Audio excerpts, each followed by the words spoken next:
Welcome to one TV news special focus. నేను మీ పవన్ కృష్ణమూర్తి. ప్రభుత్వం ఏదైనా ఎప్పుడు ఏదో ఒక వివాదం తిరుమల తిరుపతి చుట్టుముడుతోంది. గతంలో వైసీపీ అధికారంలో ఉన్నప్పుడు నిత్యం ఏదో ఒక వివాదం వెలుగు చూసేది. కూటమి ప్రభుత్వం వచ్చిన తర్వాత కల్తీ నెయ్యిపై పెద్ద వివాదం చెలరేగింది. తప్పంతా వైసీపీ ప్రభుత్వం పైన నెట్టేశారు. ఆ వివాదం సద్దుమణిగిందనుకునే లోపే వైకుంఠ ఏకాదశి సందర్భంగా క్యూలైన్లో భక్తులు తొక్కిసలాటలో మరణించడం కలకలం రేపింది. దీంతో డిప్యూటీ సీఎం పవన్ కళ్యాణ్ డిమాండ్తో పాలక మండలి క్షమాపణలు కూడా చెప్పింది. తాజాగా తిరుమల మరోసారి వార్తల్లోకి ఎక్కింది. మరి దీనిపై జనసేనాని పవన్ కళ్యాణ్ ఎలా స్పందిస్తారో, అసలు తాజా వివాదం దేనికి సంబంధించి జరుగుతోంది, తిరుమలలో ఎప్పుడూ ఏదో ఒక వివాదం చోటు చేసుకోవడానికి కారణం ఏంటి? Let's watch this story.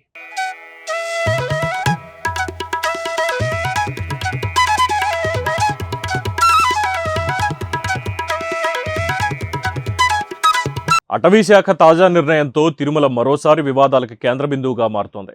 కొన్ని రోజుల క్రితం కడప జిల్లాలో కాశీనాయన క్షేత్రంలో అన్నదాన సత్రాలను పడగొట్టి ప్రభుత్వానికి తలనొప్పి తెచ్చిన రాష్ట్ర అటవీ శాఖ అధికారులు తాజాగా తిరుమలలోని పాప వినాశనం డ్యాంలో బోటింగ్కు ఏర్పాట్లు చేస్తున్నారు.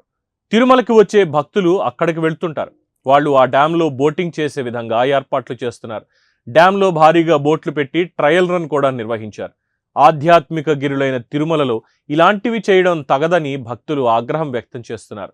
టీటీడీ అధికారులు అభ్యంతరం చెప్పినా పాప వినాశం అనేది అటవీ శాఖ పరిధిలో ఉంటుంది, దీంతో మా పరిధిలో ఉంది గనక మా ఇష్టం అంటున్నారు తిరుమల తిరుపతి ఫారెస్ట్ శాఖ అధికారులు. ఈ అధికారులు చేసే తప్పుల వల్ల తిరుమల వేదికగా రాష్ట్ర ప్రభుత్వానికి మరో తలనొప్పి వచ్చి పడేలా ఉందని తెలుస్తోంది. ఇప్పటి వరకు తిరుమల పుణ్యక్షేత్రం ఆధ్యాత్మిక కేంద్రంగానే భాసిల్లుతోంది. ఈ పుణ్యక్షేత్ర పవిత్రతను కాపాడేందుకు టీటీడీ కూడా తొలి నుంచి తిరుమల క్షేత్ర పర్యటన విహారం కోసం కాదని కేవలం పుణ్యక్షేత్ర దర్శనంగా భావించాలని చెబుతుంది. స్వామివారి దర్శనం కోసమే రావాలి అని మైకుల్లో భక్తులకు అర్థమయ్యేలా ప్రచారం కూడా కల్పిస్తోంది. అయితే ఈ ధార్మిక స్ఫూర్తికి విరుద్ధంగా ఇప్పుడు అటవీ శాఖ అధికారులు అత్యుత్సాహంతో తిరుమల కొండను విహార కేంద్రంగా మార్చేందుకు ప్రయత్నాలు చేస్తున్నారు. తిరుమల పాప వినాశనం డ్యామ్ రిజర్వాయర్లో భక్తులను బోటు షికారు కోసం అనుమతించేందుకు ఏర్పాట్లు జరుగుతున్నాయి. దీనిపై 2 రోజుల క్రితం పాప వినాశనం డ్యాంలో బోటు షికారు అంటూ అటవీ శాఖ అధికారులు ట్రయల్ రన్ కూడా నిర్వహించారు. పాప వినాశనంలో ఉన్న రిజర్వాయర్ తిరుమల భక్తులకు తాగునీటి అవసరాలు తీరుస్తోంది. ఇది పూర్తిగా కొండల్లో నుంచి జాలువారిన నీటిని స్టోరేజ్ చేసి ఇక్కడి నుంచి పరిశుభ్రమైన నీటిని తిరుమలకు మొత్తం అందిస్తున్నారు.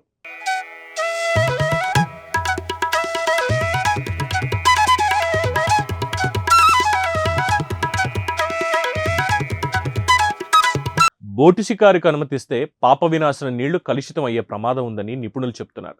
అసలు తిరుమలలో 7 కొండలు టీటీడీ కిందకి తీసుకొస్తే ఇలాంటి వివాదాలే రావని కొందరు అంటున్నారు. టీటీడీని కాదు అని పర్యాటక అటవీ శాఖ అధికారులు ఇష్టారాజ్యంగా వ్యవహరిస్తే తిరుమల పవిత్రత దెబ్బతినే పరిస్థితి ఉంటుందనేది పర్యావరణ నిపుణులు, భక్తులు అభిప్రాయపడుతున్నారు.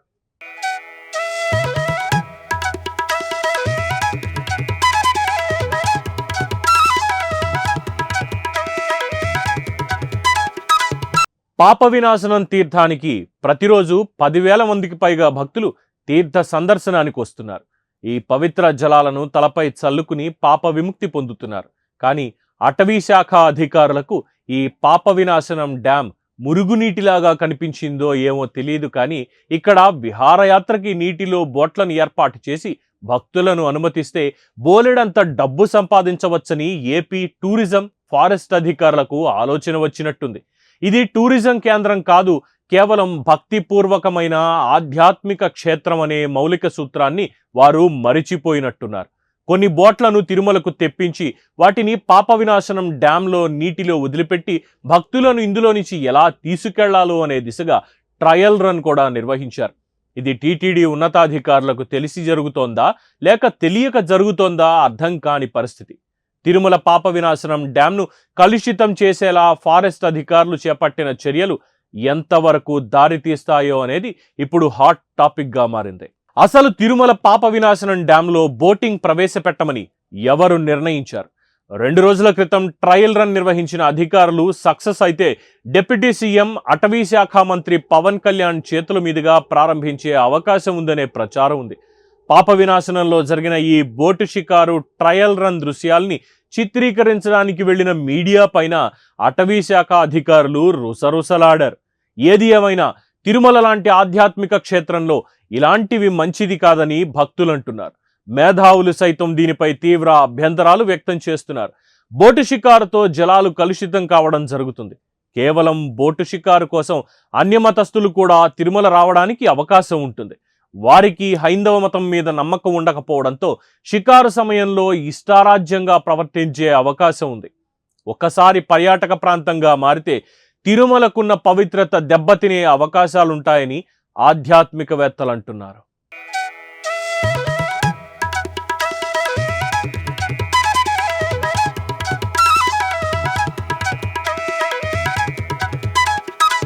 గతంలో తిరుమల కొండలను వేరే ఉపయోగం కోసం వినియోగించాలనుకున్నారు. రోప్వే కూడా ఏర్పాటు చేయాలనుకున్నారు. అయితే ఏది చేయాలన్నా తిరుమల పవిత్రతకు ముప్పు వాటిల్లకుండా చూడాలనేది భక్తుల భావన. మరి తాజా పరిణామాలతో డిప్యూటీ సీఎం పవన్ కళ్యాణ్ ఎలా స్పందిస్తారో చూడాలి. మరి ఇది ఇవాల్టి 1 TV special focus. Keep watching 1 TV news.